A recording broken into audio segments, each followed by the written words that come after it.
हाय दोस्तों, 5 minute science में आप सबका फिर से स्वागत है।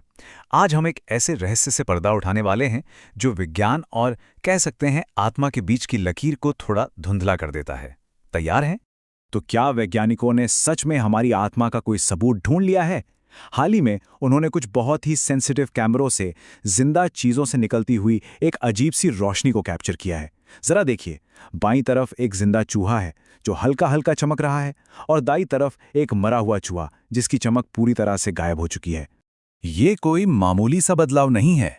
ये चमक सिर्फ और सिर्फ जिंदा चीजों में होती है और मौत के साथ ही फुर्र हो जाती है। तो सवाल ये उठता है कि आखिर ये रहस्यमयी रोशनी है क्या, जिसका सीधा कनेक्शन जिंदगी से है। तो चलिए इस मिस्ट्री की जड़ों तक चलते हैं। पता है, ये कोई नई पहेली नहीं है। साइंटिस्ट्स लगभग एक सदी से इसका जवाब ढूंढ रहे हैं। हमारी कहानी शुरू होती है 1920 के दशक से एक बहुत ही जुनूनी रशियन बायोलॉजिस्ट के साथ। 1923 में अलेक्जेंडर गुरविच ने एक बहुत ही जबरदस्त आइडिया दिया। उन्होंने कहा कि हमारी कोशिकाएं यानी सेल्स एक दूसरे से एक अनदेखी रोशनी के जरिए बात करती हैं। लेकिन उस वक्त के वैज्ञानिकों से उनके एक्सपेरिमेंट्स दोबारा हो नहीं पाए और उनके काम को बीमार विज्ञान कहकर साइड कर दिया गया। पर कहानी यहीं खत्म नहीं हुई। उनकी बेटी एना गुरविच ने अपने पिता के काम को आगे बढ़ाया और 1962 में एक नए डिवाइस फोटॉन काउंटर की मदद से उन्होंने ये साबित कर दिया कि उनके पिता सही थे। जिंदा सेल्स सच में चमकते हैं। अब जैसे ही ये बात साबित हुई, साइंटिफिक कम्युनिटी में तो जैसे भूचाल आ गया। इस खोज का आखिर मतलब क्या था? क्या ये जिंदगी का कोई सीक्रेट कोड है? बस यहीं से विज्ञान और आध्यात्मिकता के बीच एक बहुत बड़ी बहस शुरू हो गई। और फिर इस रहस्यमयी रोशनी को एक ऑफिशियल नाम मिला। 1970 के दशक में German biophysicist Fritz Albert pop ने इसे बायोफोटॉन्स कहा। बस ये नाम इस पूरी खोज का सेंटर बन गया, और यहीं से वैज्ञानिकों के दो ग्रुप बन गए जिनकी सोच एक दूसरे से बिल्कुल अलग थी। एक तरफ थे पॉप, जिनका मानना था कि ये रोशनी हमारे शरीर का एक लेज़र जैसा कम्युनिकेशन सिस्टम है जो हमारे डीएनए की मरम्मत से लेकर हमारे बढ़ने तक सब कुछ कंट्रोल करता है। और दूसरी तरफ थे वो लोग जिन्हें इस बात पर शक था। उनका कहना था कि ये चमक तो बस हमारे सेल्स में होने वाले केमिकल रिएक्शंस का एक बेकार सा बाय प्रोडक्ट है, जैसे कार के इंजन से निकलने वाला धुआं। तो आखिर सच क्या था? ये जिंदगी का सीक्रेट कोड था या सिर्फ मेटाबॉलिज्म से निकला कचरा? दशकों तक ये सवाल बना रहा, और फिर एंट्री हुई हमारे साइंटिफिक जासूस मसाकी कोबायाशी की।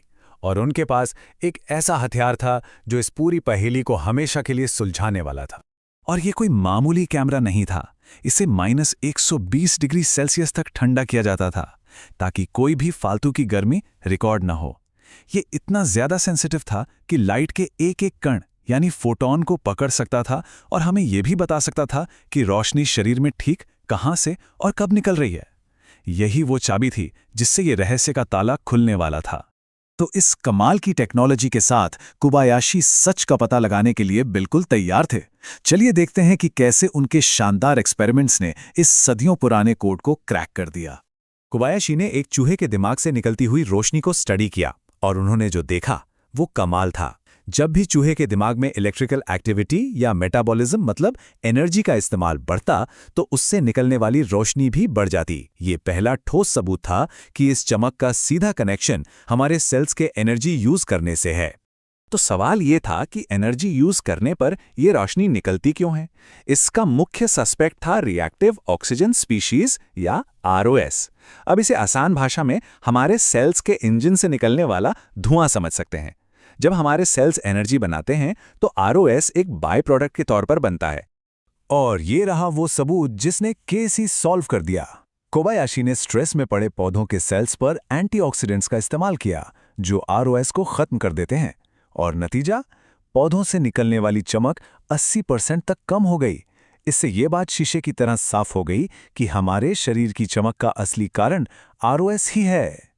तो ठीक है, ये चमक कोई रहस्यमयी आत्मा या ऑरा नहीं है, लेकिन रुकिए, निराश मत होइए, क्योंकि जो सच्चाई सामने आई है वो किसी भी कहानी से कहीं ज्यादा कमाल की और जरूरी है, और ये मेडिकल साइंस में क्रांति लाने वाली है।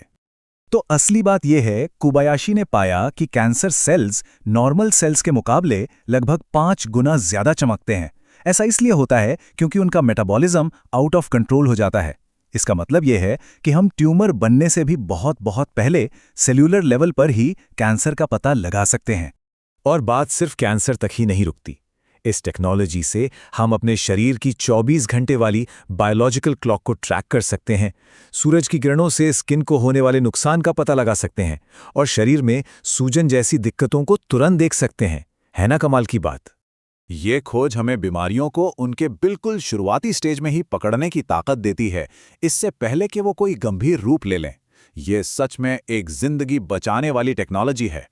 तो इस पूरी कहानी से एक बात तो साफ है कि विज्ञान ने किसी आत्मा को नहीं बल्कि हमारी सेहत पर नजर रखने का एक जबरदस्त तरीका खोज निकाला है। और ये हमें एक आखिरी सवाल पर छोड़ जाता है। अगर हमारे सेल स्ट्रेस में चमकते हैं तो उन्हें देखकर हम और कौन कौन से राज खोल सकते हैं? आपकी इस बारे में क्या राय है? नीचे कमेंट्स में जरूर बताइएगा। अगर आपको ये जानकारी पसंद आई तो लाइक बटन दबाइए, इसे अपने दोस्तों के साथ शेयर कीजिए और ऐसे ही और दिलचस्प विश्लेषण के लिए सब्सक्राइब करना मत भूलिएगा। कल मिलते हैं सेम टाइम पर।